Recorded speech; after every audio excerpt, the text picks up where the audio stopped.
Oh no, we're stuck. Hey everybody, Adrian here with the Northwoods Family Channel. We've had a few questions about just basics of how do I use my winch to recover my vehicle.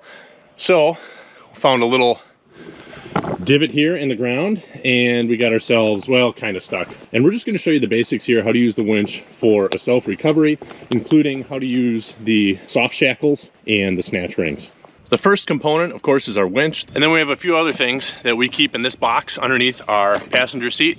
That includes a tree saver. We have 2 of these synthetic soft shackles. I'll show you how to use these in a minute. 2 of these snatch rings. I have a tow strap about 20 feet long, and I also have another 50 feet of synthetic recovery rope. You want to make sure you have enough rope, enough straps, because if you get stuck somewhere where there's not a tree nearby, you're going to be in kind of a pickle.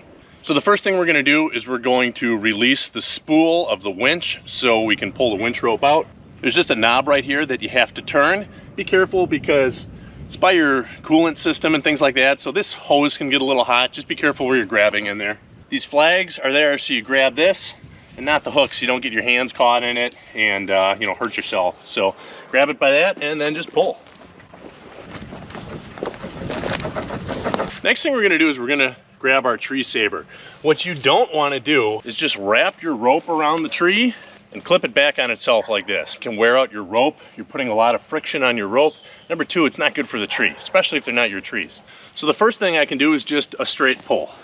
So all I'm going to do is I'm just going to hook my snap ring in here. There we go. So I have my winch rope rigged up now just for a straight pull directly to the tree saver. Now this is simple and it's quick to set up. The disadvantage of it is that all of the weight of my machine is on that single piece of rope. If I'm not stuck too bad, or if I need to do a really long pull and I'm not stuck too bad, this is a way to do it. But I'm going to show you a different way to rig this winch rope up in case you need some more pulling power, or just to be safe, because why do I want to put more weight on my rope and possibly risk breaking it?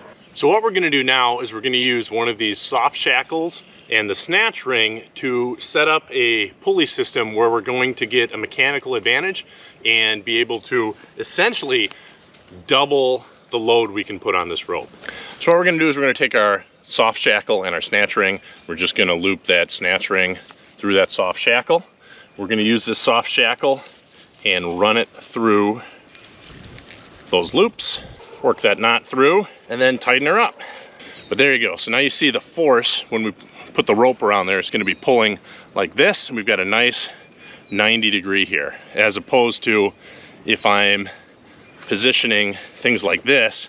You see now how that knot, it's just kind of more of an angle. It's a wider angle, and I think you just have a little bit more likelihood of that knot slipping. So now what I'm going to do is I'm just going to take my rope and I'm going to loop it through here. I'm going to pull my hook end back to my machine, and I'll show you how to rig it up there. So now what I want to do is I want to secure this hook somewhere to the front of my machine. I want to secure it fairly low as possible. That's going to give me the most leverage for pulling the machine out. Now there are a couple ways to do this. If you have a good place to hook it, so make sure it's somewhere really strong on the frame, low on the bumper, something like that. I don't have a really good place to hook this, so really I'm going to have to use a tow strap or another soft shackle. And I'm going to set it up just like I did the other one. All right, so I only carry 2 of these soft shackles. The other thing that I keep in there now, just as a spare in case for some reason I needed to use both of these soft shackles somewhere else, is I have just a couple of these tie-down straps. These have a working load limit of 3,500 pounds. I could certainly loop one of these through here, but these are super lightweight. In a pinch, these will work too. So let me show you how we're rigged up here. We have our rope coming out of our winch, and that's going to run all the way down to our snatch ring and our soft shackle, which is rigged to our tree saver. The rope runs around the snatch ring and it's coming back all the way to a low mounting point. This is our bumper, which is attached to our frame. It's a really good sturdy place. You don't want to put it on somewhere that's going to break. That is attached to a soft shackle. Our hook is clipped on there really good. That's not going to go anywhere. So now we're ready to do some pulling. The first thing we're gonna wanna do is make sure that everybody is clear out of the area. Now, if this rope were to break, because it doesn't have a lot of mass, the chances of it flying back at us and injuring somebody is a lot less than a steel cable. The other thing to remember is that these machines, when you're winching and trying to power out of stuff, they can start sliding, getting squirrely, going sideways. So just make sure the area is clear. Make sure that you've re-engaged your winch, and then go ahead and start up your machine because these winches suck a lot of energy. Put your machine in low gear and make sure you're in four-wheel drive. Normally, I will use both the winch and the throttle to try to free my machine in order to minimize the stress on my rigging and my winch. Be careful not to spin your wheels too much and dig yourself deeper, and be careful not to smoke your belt. If you rev up and your wheels don't turn, let off the gas and let the winch do some work before you try again. Learning how to apply the brake with your left foot can be a really good skill to have. Be ready to apply the brake with your left foot if you gain traction, but then suddenly start sliding backwards or sideways. Be careful not to run over your rope and get tangled up when you get unstuck. Now let's say this tree wasn't there. Let's say that I had a tree a lot further away that I needed to use. Well, obviously I could just do a straight pull, but what if I still felt I needed to have that mechanical advantage of the pulley system? How else can I rig this up? Well, the first thing to do is to see how much winch rope do I actually have. Now, if you watch my winch rope installation video, you'll see that I marked my rope where I've got about 5 feet left because I don't want to pull this rope completely off the spool. I want to leave a few wraps there. I'm going to go ahead and lock my winch spool so I can't accidentally pull anything else out. I don't want this rope coming off that spool in the middle of nowhere when I'm trying to recover my vehicle. So let's say I need to recover my vehicle and that tree's not there and that tree's not there, and this tree is the closest tree that I can use. Well, when I set everything up, or if I'm smart, I just lay out my rope and all of my kit, I realize that, oh man, my hook only comes back to here. I don't have enough to get it all the way to my bumper. Well, that's where carrying spare rope or another strap can come in handy. All I need to do is simply attach that tow strap from here to my bumper. That would be one option. The problem with doing it this way, however, is depending how far you have to pull, eventually your hook and your strap is going to get real close to that snatch ring and you're going to have to stop and reposition some things. So, a couple things I could do. I could attach this through the soft shackle without the snatch ring. If I don't have enough of these soft shackles, I can also just loop the loops together.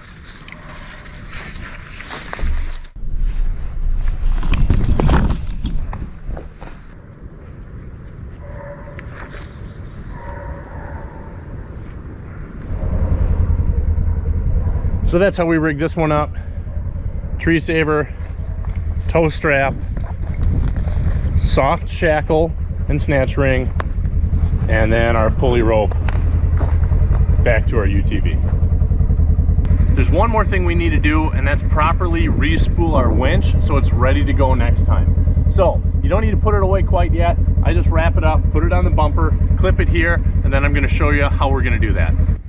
Pull your winch out at least as far as you did when you started, if not to the point where there are a few wraps left on the spool. Secure it to a tree saver, then back up to tighten the rope.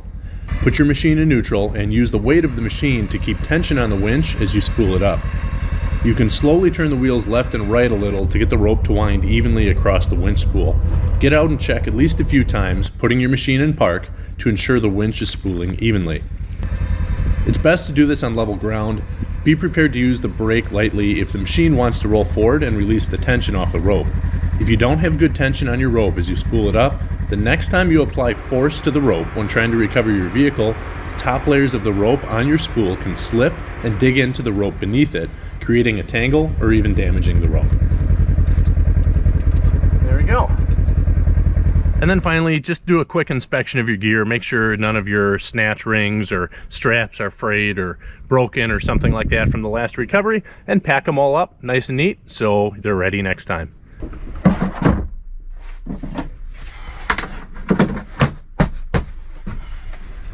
So those are some basic techniques how you can do a recovery with your winch. We use the synthetic rope a little bit safer. The same fundamentals apply with cable winches. I'll show you guys on another video a couple different things you can do with those, mainly a little bit different equipment that you're going to use. If you have any questions, drop them in the comments below. As always, thanks for watching. We'll see you next time.